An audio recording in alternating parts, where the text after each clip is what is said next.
નમસ્કાર મારા સનાતની પરિવાર આધ્યાત્મની દુનિયામાં આપ સર્વેનું ખૂબ ખૂબ સ્વાગત છે। યોગેશ્વર શ્રી કૃષ્ણ ભગવાન શ્રી કૃષ્ણની સુંદર કથાઓનું આપણે શ્રવણ કરીએ છીએ।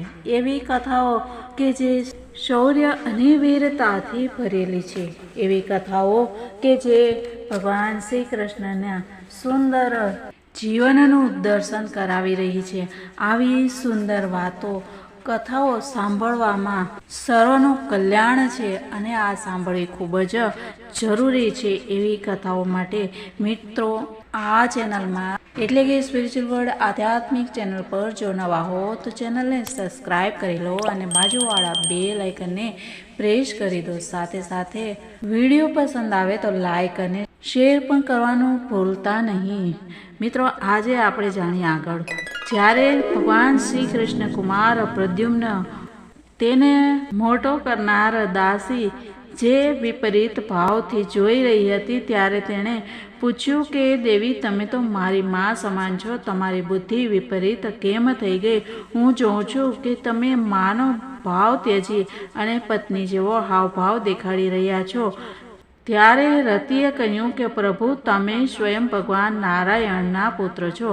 સંભાષુ તમને સૂતિકાગૃહમાંથી ચોરી લાવ્યો હતો।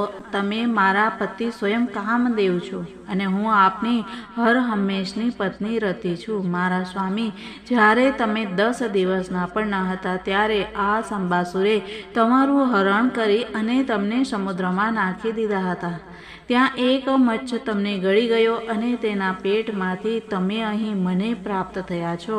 આ સંભાસુર અનેક પ્રકારની માયા જાણે છે, તેને પોતાના વશમાં કરવો અને જીતી લેવો બહુ કઠિન છે। તમે તમારા આ શત્રુનો મોહન વગેરે માયાઓ વડે નાશ કરો। સ્વામી, પોતાનો પુત્ર ખોવાઈ જવાથી તમારી માતા પુત્ર સ્નેહથી વ્યાકુળ થઈ રહ્યા છે। તેઓ વાત્સલ્ય સ્નેહથી વ્યાકુળ બની અને રાત દિવસ ચિંતા કરતા રહે છે। તેઓ બચ્ચા વિનાની ટીટોળી અને વાછડા વિનાની ગાય જેમ પુત્ર સ્નેહથી વ્યાકુળ બની ગયા છે। માયાવતી રતિએ આ પ્રમાણે કહી અને પરમ શક્તિશાળી પ્રદ્યુમ્નને મહામાયા નામની વિદ્યા આપી।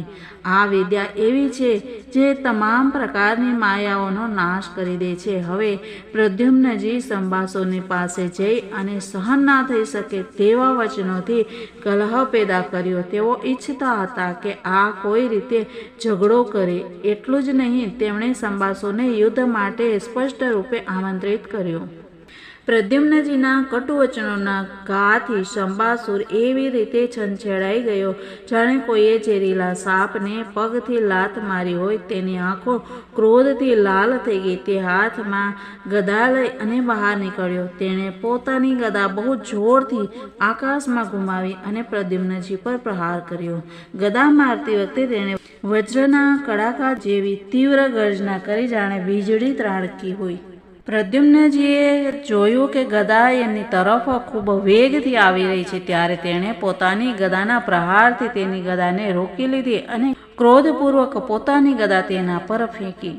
ત્યારે તે દૈત્ય માયાસુર પાસેથી શીખેલી આસુરી માયાનો આશ્રય લઈ અને આકાશમાં ચાલ્યો ગયો અને ત્યાંથી પ્રદ્યુમ્નજી પર અસ્ત્ર શસ્ત્રોની વૃષ્ટિ કરવા લાગ્યો। મહારથી પ્રદ્યુમ્નજી પર અનેક પ્રકારના અસ્ત્રોની વર્ષા કરી અને જ્યારે તે તેમને પીડવા લાગ્યો ત્યારે પ્રદ્યુમ્નજીએ સમસ્ત માયાઓને શાંત કરનારી સત્વમયી મહાવિદ્યાનો પ્રયોગ કર્યો। ત્યારબાદ સંભાસુરે યક્ષ, ગંધર્વ, પિશાચ, નાગ અને રાક્ષસોની અનેક માયાઓનો પ્રયોગ કર્યો, પરંતુ શ્રી કૃષ્ણ કુમાર પ્રદ્યુમ્નજીએ પોતાની મહાવિદ્યાથી તે બધી માયાઓનો નાશ કરી દીધો અને ત્યાર પછી તેમણે એક તીક્ષ્ણ તલવાર ઉઠાવી અને સંભાસુરનો મુકુટ અને કુંડળોથી સુશોભિત મસ્તક લાલ લાલ દાઢી મૂછોથી અત્યંત ભયંકર લાગતું હતું એવું મસ્તક કાપી અને ધડથી અલગ કરી દીધું।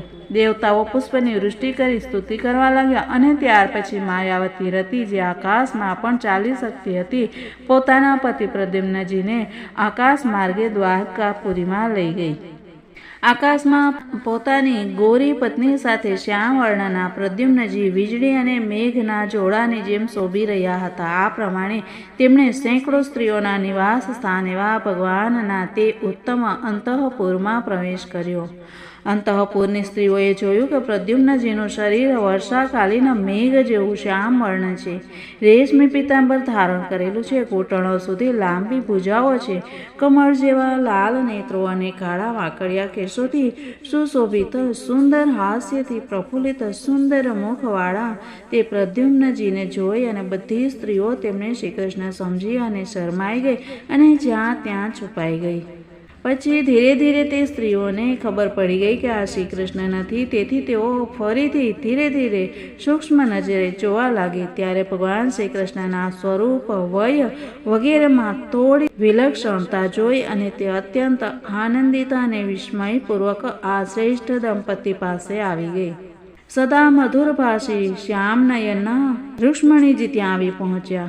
આ નવા દંપતીને જોઈ અને તેમને પોતાના ખોવાયેલા પુત્રનું સ્મરણ થઈ આવ્યું. વાત્સલ્ય સ્નેહ ઉભરાયું. રૂક્મિણીજી વિચારવા લાગ્યા, આ નવરત્ન કોણ છે? આ કમલનયન કોનો પુત્ર છે?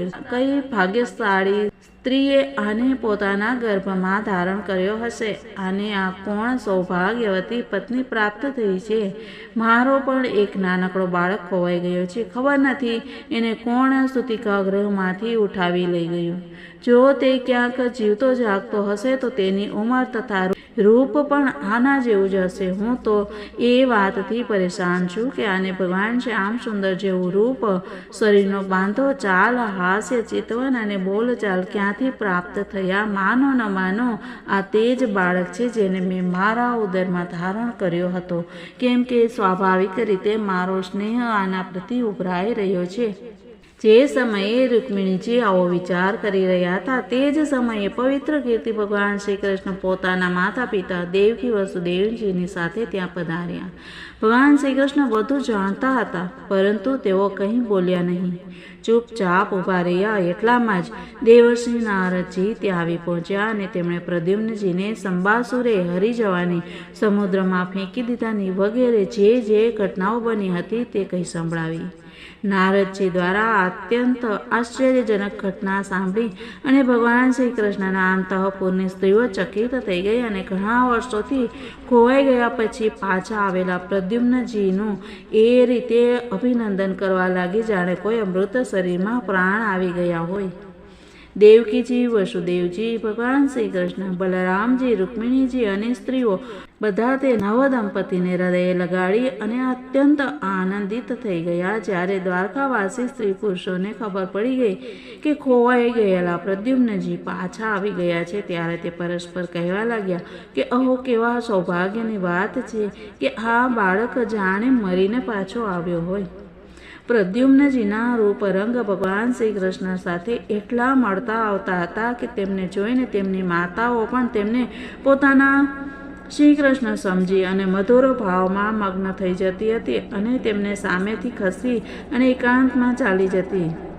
શ્રી નિકેતન ભગવાનના પ્રતિબિંબ સ્વરૂપ કામ અવતાર ભગવાન પ્રદ્યુમ્નને જોયા પછી આમ થવું તે કોઈ આશ્ચર્યની વાત નથી. પછી તેમને જોઈ અને બીજી સ્ત્રીઓની વિચિત્ર દશા થઈ જાય તેમાં તો કહેવું જ શું. તો આ શ્રી કૃષ્ણના પુત્ર પ્રદ્યુમ્નજીની વાત આપણે સાંભળી, જે મિત્રો પુણ્યદાયી છે અને ભગવાન પ્રત્યે પ્રીતિ ઉપજાવનારી છે. આવી સુંદર કથાઓ સાથે આપણે મળશું આવતીકાલે. ત્યાં સુધી બધાને જય શ્રી કૃષ્ણ. રાધે રાધે. ભારત માતાની જય. સનાતન ધર્મની જય.